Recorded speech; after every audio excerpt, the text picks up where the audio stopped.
Let's mic Rajasthan news. नमस्कार, मैं शिवांगी। आप सुन रहे हैं लेट्स माइक राजस्थान न्यूज। चलिए नजर डालते हैं आज की हेडलाइंस पर। राजस्थान में फिर टले पंचायत और निकाय चुनाव। अशोक गहलोत ने इंतजार शास्त्र का चैप्टर 10 जारी किया। डोटासरा का बीजेपी पर हमला, कहा पर्चियां बदलने से भी अब कोई असर नहीं होगा। हीरालाल नागर ने राजस्थान में 591 ईवी चार्जिंग स्टेशन लगाने की घोषणा की। और अब खबरें विस्तार से। राजस्थान में पंचायत और शहरी निकाय चुनावों को लेकर इंतजार और बढ़ गया है। राज्य सरकार ने ओबीसी आयोग का कार्यकाल 30 सितंबर तक बढ़ा दिया है, जिससे अब सितंबर तक चुनाव होने की संभावना लगभग खत्म हो गई है। चुनाव में देरी की मुख्य वजह ओबीसी आरक्षण को लेकर फंसा पेंच है। आयोग को जिलों से मिले जनसंख्या आंकड़ों में खामियां मिली है, जिसके कारण सही आरक्षण तय नहीं हो पा रहा है। बताया जा रहा है कि सुप्रीम कोर्ट ऑफ इंडिया के ट्रिपल टेस्ट नियम के तहत सही डेटा के आधार पर आरक्षण लागू करने के लिए सर्वे दोबारा किया जा रहा है। ऐसे में अब चुनाव अक्टूबर तक टल सकते हैं, पर क्योंकि चुनाव की तिथि आयोग या सरकार की मर्जी पर भी निर्भर करती है, तो अगर दोनों चाहें तो चुनाव तय तारीख से पहले भी कराए जा सकते हैं।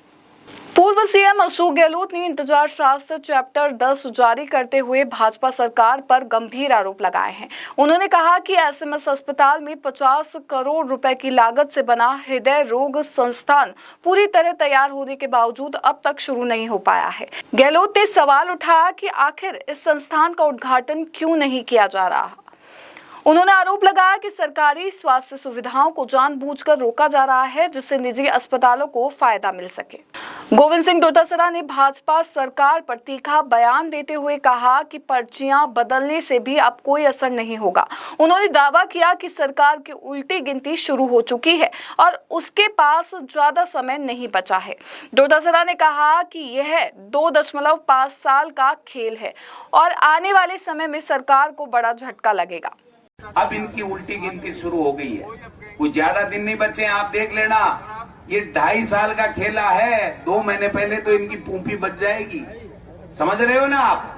2.5 साल का खेला है, ज्यादा दिन नहीं है। मैं लिख के दे सकता हूं, ये पर्चियां भी बदलेंगे, लेकिन उस बदलने का भी कोई असर नहीं होगा।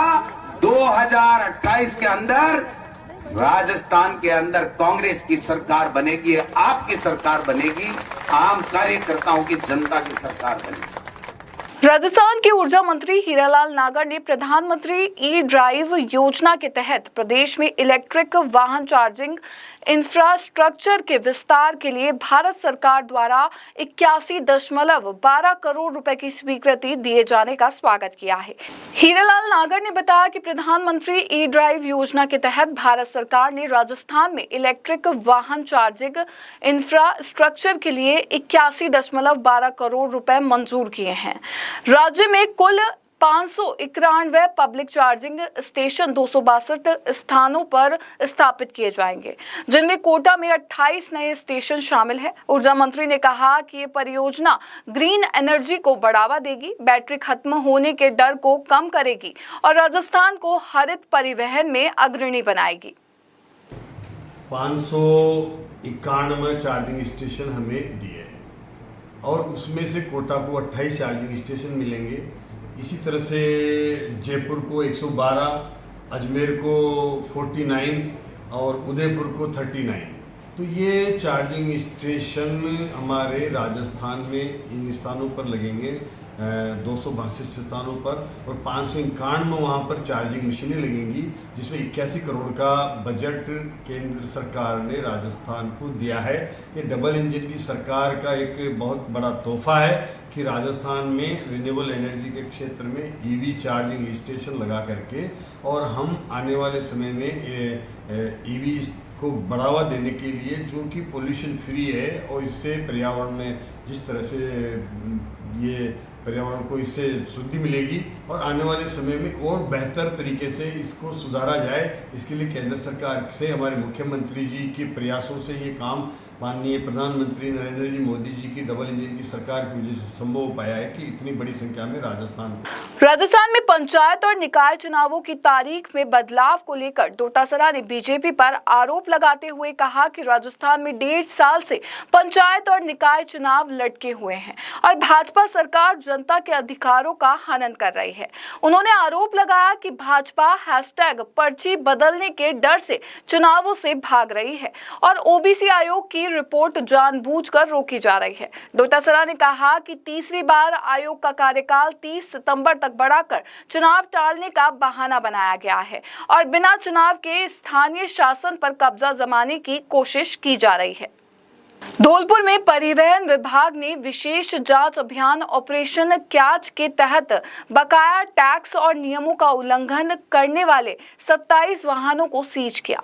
इनमें जेसीबी, लोडर और अन्य कंस्ट्रक्शन वाहन शामिल हैं, जिसमें लगभग 1 करोड़ रुपए राजस्व प्राप्त होने की संभावना है। आज जिले में 59 भारी वाहनों को सीज कर 18.80 लाख रुपए कर वसूला गया।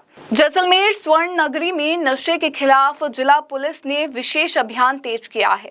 शहर कोतवाल सुरजाराम चौधरी के नेतृत्व में पुलिस टीम ने बीती रात गोवर्धन दास कल्ला कॉलोनी के पास 2 शातिर तस्करों को गिरफ्तार किया। तलाशी में उनके पास से 3 ग्राम एमडी और 13,000 रुपए नगद बरामद हुए। पुलिस ने तस्करी में प्रयुक्त बोलेरो कैंपर भी जब्त किया है। आरोपियों के खिलाफ आगामी कानूनी कार्रवाई शुरू कर दी गई है। कल रात्रि में गश्त के दौरान हमें एक संदिग्ध वाहन रामगढ़ रोड पर सौंदा जीडी कला कॉलोनी के पास नजर आया, जिसको हमने रोकने का प्रयास किया। तो पुलिस जाकर देखी, उसने वाहन चालक ने गाड़ी भगाने का प्रयास किया, तो उसने गेट पर रोक के पूछताछ की। संदिग्ध प्रतीत होने पर हमने जो भी एनडीपीएस के प्रावधान है उनके अनुसार उसे तलाशी दी। तो वाहन में बैठे चिंगार सिंह के कब्जे से 3 ग्राम एमडी बरामद हुई एवं उससे पूछताछ हुई तो उसको एमडी का में बेचाने पड़ा, तो एमडी के क्रय विक्रय के 13,000 रुपये भी बरामद हुए और उसके साथ बैठे सालम सिंह जो कि वो एमडी क्रय करने आया था, उसको भी गिरफ्तार किया गया है। इस प्रक्रिया में 2 मुलजिम गिरफ्तार किए गए हैं, 3 ग्राम एमडी, इसके साथ 13,000 रुपये और वाहन बोलेरो कैंपर जब्त की गई। चित्तौड़गढ़ के सभी 1832 सरकारी विद्यालयों में आज से प्रवेशोत्सव और नए शैक्षणिक सत्र की शुरुआत हो गई है। जिला शिक्षा अधिकारी राजेंद्र कुमार शर्मा के अनुसार अभिभावकों को डोर टू डोर जागरूक कर बच्चों के प्रवेश बढ़ाने के प्रयास किए जा रहे हैं।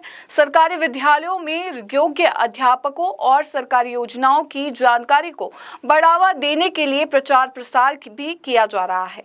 उत्कृष्ट परिणाम वाले विद्यार्थियों की होर्डिंग स्कूलों के बाहर लगाई जाएगी। सबसे पहले तो मैं इस चैनल के माध्यम से ये चीज़ स्वीकार करता हूँ कि लगभग 20-30 वर्षों बाद ये पहला अवसर हो रहा है कि जब सरकारी विद्यालयों में न सिर्फ प्रवेशोत्सव 1 अप्रैल से प्रारंभ हो रहा है बल्कि शिक्षा आरंभ भी 1 अप्रैल से प्रारंभ हो रही है। यानी कि आज हमारे यहाँ न सिर्फ प्रवेशोत्सव का काम हो रहा है बल्कि कक्षाओं में अध्ययन अध्यापन का कार्य भी हो रहा है, जो लगभग जुलाई महीने में होता था वो हम 1.5 महीने 2 महीने पहले कर रहे हैं। जहाँ तक व्यवस्थाओं की बात है तो इस बार काफ़ी चाक चौबंद व्यवस्थाएं हैं। हमारी काफ़ी मीटिंग्स और वीसी फील्ड में हमारे संस्था प्रधान के साथ हो गई है और 27 तारीख को जो हमारी मेगा पीटीएम और जो प्रवेशोत्सव का आगाज़ जिस दिन हमने किया था उस दिन मैं शिवांगी लेट्स माइक स्टूडियो से जुड़े रहिए हमारे साथ। राजस्थान न्यूज में रोज शाम 4 बजे नॉन स्टॉप न्यूज को रेडियो पे सुनने के लिए डाउनलोड करें लेट्स माइक ऐप। नमस्कार। आप सुन रहे थे let's mike more than radio. Follow कीजिए हमें हमारे सोशल मीडिया प्लेटफॉर्म्स पर।